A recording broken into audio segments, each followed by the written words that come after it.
Today's episode, we're going to talk about caregiver syndrome. It's something I came across. I didn't even know it was a thing. And many of our midlife listeners to this show are encountering maybe a situation where they're having to become the primary caregiver for a parent, a sick or elderly parent. And so I wanted to dive into this syndrome so you can be prepared. It's going to be a good one. Grab your coffee. Let's get into it.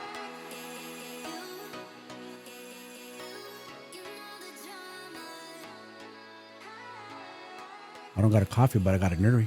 Oh, a nuri. I'm a little cold, so even a cold nuri doesn't sound good to me, right? I need, you know me. I'm always on my protein game. Yeah. You know, I'm going to have a nuri, which is 30 grams of protein, by the way. Yes. And chomps, and that's 40 grams. A nice hearty 40 grams. 150 calories, 30 grams of protein. For a little snack. These are game changer. Mm-hmm. I'm going to keep my lunch light because I'm going to dinner. Going to Luna. That's right. That's a smart move. Yeah. I packed a little something here too, so I can eat. I'm just going to have like a chomps and a nuri and a little snack, and then have myself a nice little dinner.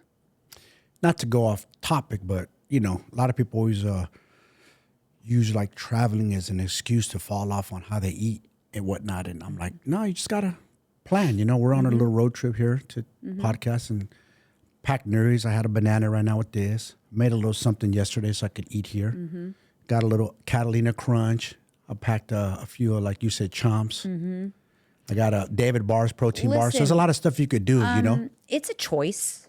It is. You either want to stay on track or you want to be mindful or it's up to you. Like, it's just a mindset. You're either going to do it or you're not. Because if you decide to do it and you're just so committed to your goals, it could be freaking an ice storm and it wouldn't stop you from Facts. Getting to the store to get your food that you need or whatever. It's a mindset. It's like, I'm just going to be on track and that's it. Like, I don't go, oh my God, I'm so worried about, am I going to stay on track because we have a road trip and we're going to have to eat out? No, it's not even a thought in my head. It's just like, okay, well, if we have to eat out, I make choices that are in line with my goals. If we pack some snacks, it just is because it's who we are. Yeah. And if you have to accept the lifestyle and why you accept it because you love feeling good and you love looking good and you want to stay that way, it's just who I am. So it's not even a question. Right. It's just a non-issue. I think people just want to use an excuse to fall back on. Mm-hmm. They always have like a barrier. Mm-hmm. Oh, I'm doing this. Oh, I'm traveling. Well, years ago, we went to Miami for our first trip and we had to pack and make it all fit. And I packed protein powders for us, creatine, bars. We had our snacks. What we could eat in the morning at least. We controlled at least the morning portion of it. And the rest, controlled what we could control. And then you make decisions, the best decisions possible when you can't. So like for me, brought our snacks for the day here. And then tonight I have my dinner. But it's a clean, like Mexican restaurant. I always either would get the salmon salad, which I think I'm going to get that. I haven't had it in a long time, and I love the salmon salad. There you go. So the salmon salad, or they have like chicken and rice and beans. They have that platter. Oh, yeah. I don't know. I haven't been there in so long, so I'm excited. But, regardless, I'm staying on track. We talked about it, but we went through a fat loss journey, and it's nice to not be worried about that right now, but I'm excited about where we were able to go with it, and I want to hold it. Yeah, hold it, which is the hardest part. Yeah. Not losing it, holding it. It can be. Well, welcome back to another episode, Candidly with Coffee. You guys, if you're not already subscribed, get subscribed. And if you're not listening to us on Apple or Spotify, you can download us there as well, and make sure you leave us a review. We'd really appreciate it. So I wanted to talk today about caregiver syndrome because if you've been listening for a while, then you already know, but I have a lot of new subscribers here. And after my mom died, I became the primary caregiver for my dad, who lived down the street from me. I always had a decent relationship with my dad, so I didn't even think twice about it. I didn't realize what I was embarking on because he then was diagnosed with stage 4 colon cancer. This was 4 years ago. And I started to embark on that process, and it was very, very tumultuous. It was very difficult. Just a lot of things unfolded. So there was a lot of things at play. So it wasn't just caregiving for a sick or elderly parent, but a narcissistic, kind of emotionally abusive sick and elderly parent. And, but so that was a very difficult time for me in my life. It was probably probably the worst 2 years of my life was that time, from the time my mom died up until I left taking care of him. It was so difficult. And I couldn't even put into words what was happening to me during that time. I felt like I couldn't even explain it. And my brother started sending me these things recently because I would explain to him like what I was going through, like how horrible this was or whatever. And he came across some posts or whatever on TikTok, and it's called caregiver syndrome. Interesting. And it blew my mind because I was like, there's a thing for what I was going through. There's a name for it. You know, I think a lot of caregivers don't, it's a very difficult job. Even if it's not a narcissistic, abusive person, it's difficult regardless to be the caregiver for your loved one. I never knew about this because I never did this, so I don't have that experience of knowing what it's like to be a caregiver. Yeah, My sister's a caregiver, and it's tough on her. She probably has caregiver syndrome. Oh, it's tough. She has to, my father, my sister, her son that's going through some stuff right now, some health issues. So caregiver syndrome, some symptoms: the physical constant tiredness, even after sleep, changes in appetite or weight, frequent headaches, low immunity, so you get sick more often. You literally start to become a sick person. Emotional irritability, mood swings, feeling of hopelessness, anger, resentment, numbness, mental behavioral difficulty concentrating, withdrawal from friends and social activities, which I did, and losing interest in previously enjoyed activities, guilt, so feeling guilty for taking any time for yourself or feeling overwhelmed. So what causes this is unrelieved caregiving. So your long-term care without a lot of breaks, lack of support, feeling isolated or unsupported by family and friends. Role confusion. So difficulty separating the role of caregiver from being their child. And that 100% felt that. But there's a long-term effect. So chronic caregiving stress can lead to severe health issues, including increased risk of depression, anxiety, disease, diabetes. Post-caregiver syndrome is continued sense of exhaustion, loss of purpose, even after caregiving duties end. That's what I feel like I went through. Like up until, remember, I was like in like this weird rut. Even after I stopped talking to my dad, that year after was still a difficult year. This makes me laugh because I'm starting thinking like, and this is a little off topic, but it's starting to think about, you know, how you take medication for something that's wrong with you and they'll list 30 different side effects. It's like, dude, you're a caregiver and you're trying to put your heart into it because a family member, but then all these side effects come with it. It like damages you. It's like, what good are you then? You just fall apart. That's what it sounds like. Fall apart. You basically wither away too. And there must be something to it. I don't know what the correlation or whatnot, but it must shorten your lifespan as well. No, it does. I think it does. You know what I'm saying? The caregiver becomes the caregivee.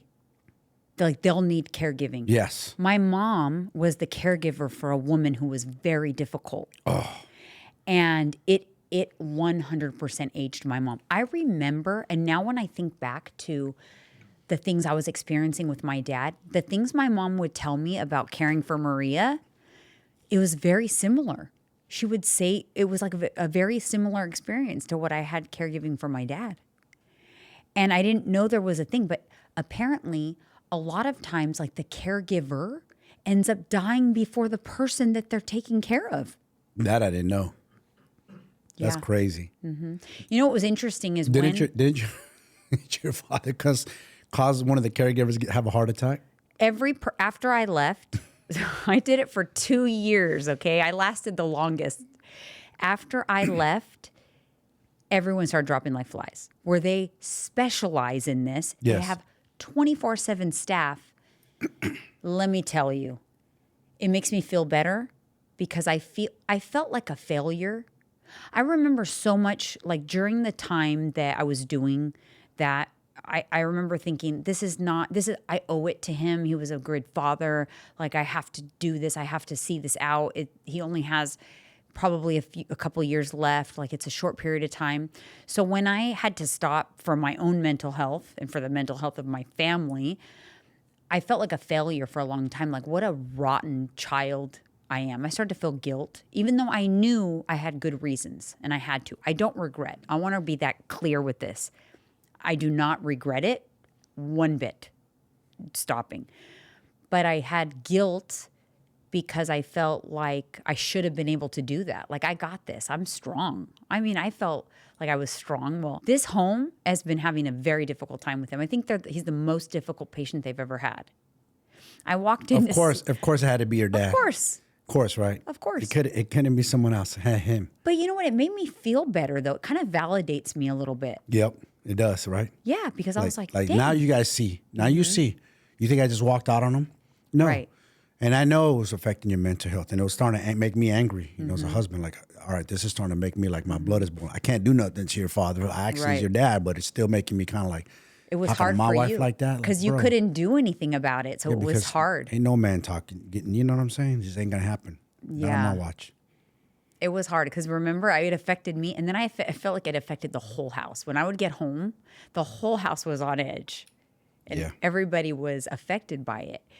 But again, I felt like it was something I should be able to do. I didn't know there was such a thing as caregiver syndrome. And listen, the syndrome exists even for people who aren't super difficult.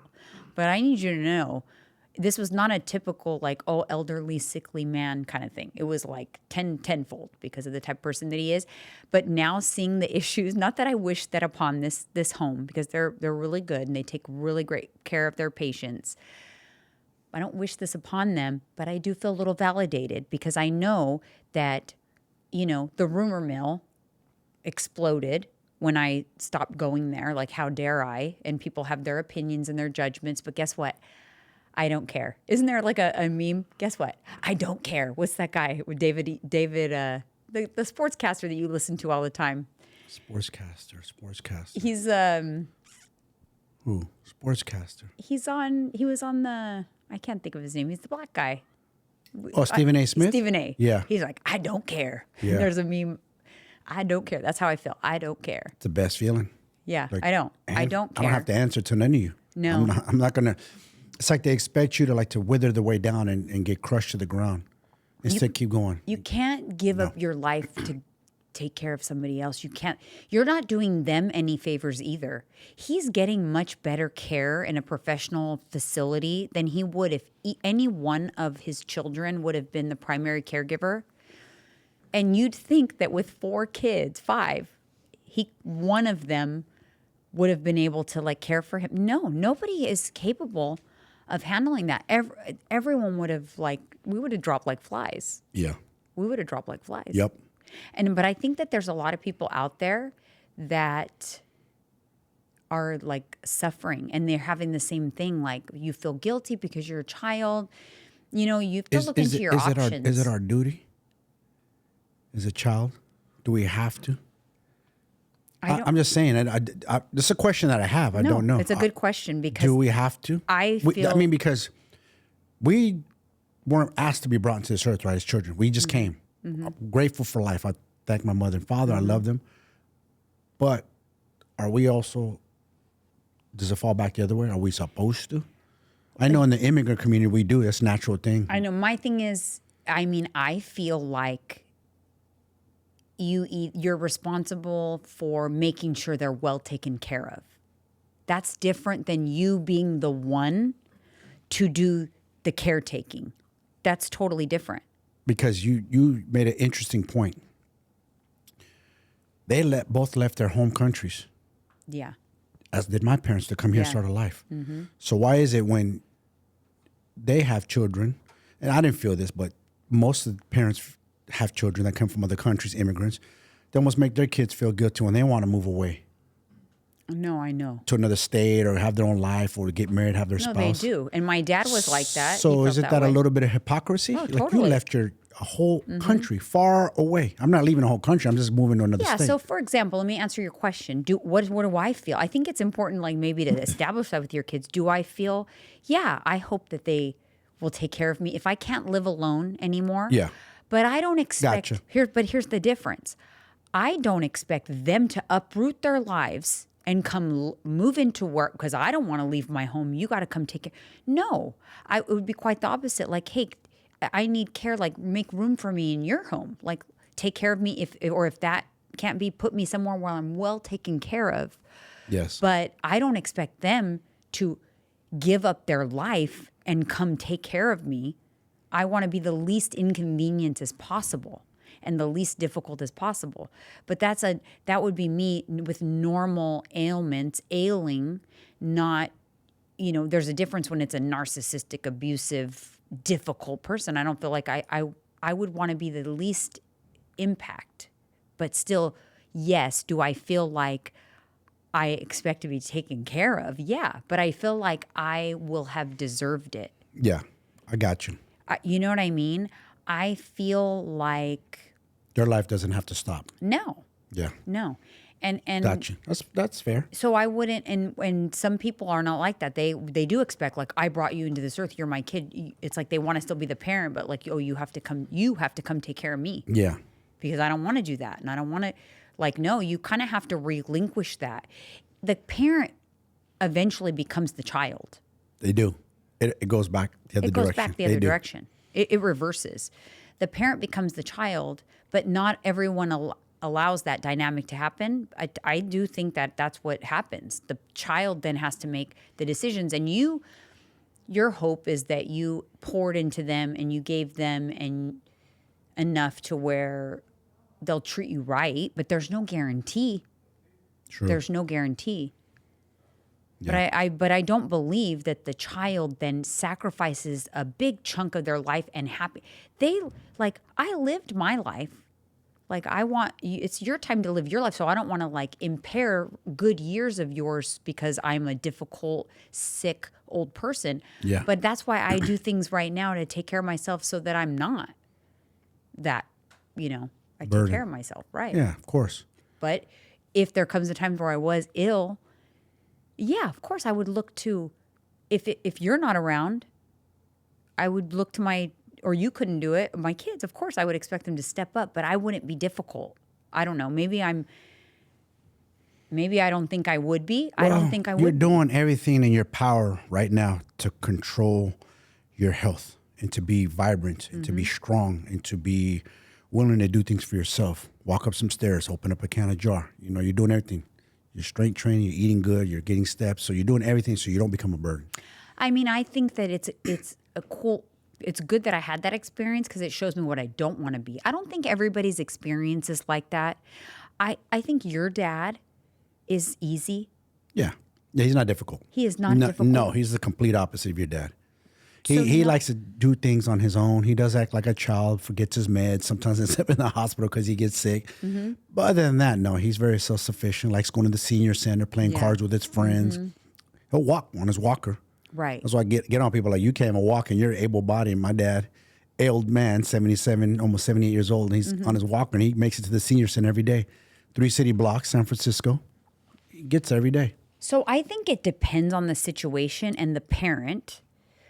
But I don't think that the child should automatically feel like they have to like give up their whole life or put their life on hold. I think I just don't think so. I think that you have to earn it.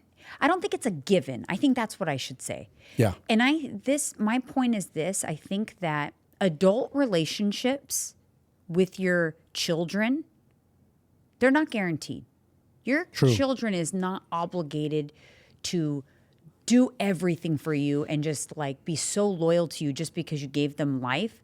When they become adults, it's a two-way street of respect and nurturing the relationship and everything. It's not a given. Just because I'm your mother, so I could treat you like absolute shit because I gave you life and you still have to take care of me. I don't agree with that at all. No. And also your kids have their own kids by now. Yeah. They have their own spouse, their own kids, they have their own life. Yeah.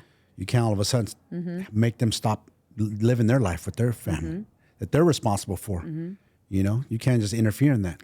Oh, and that my dad, and this was before he was ill, but he kind of like expected that I gave up my life. Like he would have wanted me to move in there. Like, Dad, I remember telling him, like, Dad, I have a family. Like, I have a family and I have a job. Like, I can't be here 24/7. And you're self-sufficient. He like wanted me to be a plug-in slave. So not everybody has that experience, but a lot of people do. He wanted you to be a extension of your mother. Yeah. Like, wait a minute, I'm not your wife. Yeah. A lot of people do. Maybe after one parent dies, they struggle with this same thing. I think I think that the parent that needs the help needs to relinquish control and plug into their child's life and fit into their life. And then they can have a better time taking care of them. But I think there's a lot of parents who expect the child to like plug into their life. But like, what about their family? What about their kids? Exactly. Sometimes they lose sight of that or forget. Like, wait a minute, my child has a life already. Yeah. They're no longer a child. They're an adult now. They have their career. They have their own family business that they got to handle. Yeah, I think it's hard because then you have guilt, and then there's fighting within the family, and everybody thinks, oh, they're not doing enough. What are they doing? There's always like going to be who's doing more than the other. It causes a lot of problems. And you know what? I just wasn't prepared for it. Like I didn't really stop and think of what my life was going to be like when my parents were old or when I lost one of my parents, how badly that was going to affect the dynamic, not only with my parent, the living parent, but the whole family. Totally changed. Yeah, you said it too. Changed everything. You said it. After my mom goes, this is going to... Yeah, it's going to implode. Yeah. It's going to go your own separate ways. No more family get-togethers, nothing. It's just crazy. I don't think that happens with all families, but it sure did in mine. Yeah. It shouldn't, but that's just the way sometimes it goes. And it just had to do really with not even because your mother was gone. It just had how your dad acted afterwards. It didn't have to be that way. No, it didn't have to. It didn't have to be. So I don't think everybody experiences that. But if you have a narcissistic parent and they're the ones who remain.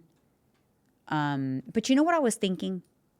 Because, again, I think I talked about this in the grief episode, but I'm always replaying things in my head. What if my dad went first and my mom was still alive?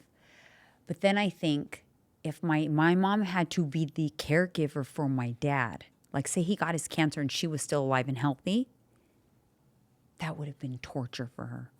To go through what I went through, it would have been 10 times worse for her. And she would have endured it because that woman would have wanted to spare us from dealing with it. So she would have endured it. And it made me think, you know what? Everything happens for a reason. She died first and she was supposed to. Yeah. Because it spared her a lot of grief. And it would have still imploded our family because we would have been upset about what was going on. But how would we have dealt with that? My mom would have been having such a hard time, but then what would we have done about it? What could we have done about it? It would have been awful. So as hard as things were, everything happened as it should because it would have only been harder for her. So it ended up being harder for me. It ended up being harder for my siblings. But it was easier for her and she's at peace. They truly say rest in peace. Yes, that's true. Rest in peace, Mom. I believe it. Yep. Rest in peace because you going first, even though sad, it was the alternative would have been her living out her caregiving for him would have given her caregiver syndrome and she would have. It would have been a nightmare. A nightmare. Straight up. So it was meant to be that way. Yeah, it was. So if you're out there and you're caregiving for a parent, my heart goes out to you because whether they're a difficult parent or not, it is just a difficult thing. And nothing can prepare you for it. And it's life altering. And so my heart goes out to you if you're going through something. But I also want you to think about, just remember that you have to still take care of yourself because you're no good to anybody else if you just give in and, it'll just tear you apart. So true. All right, you guys, we'll see you on the next one.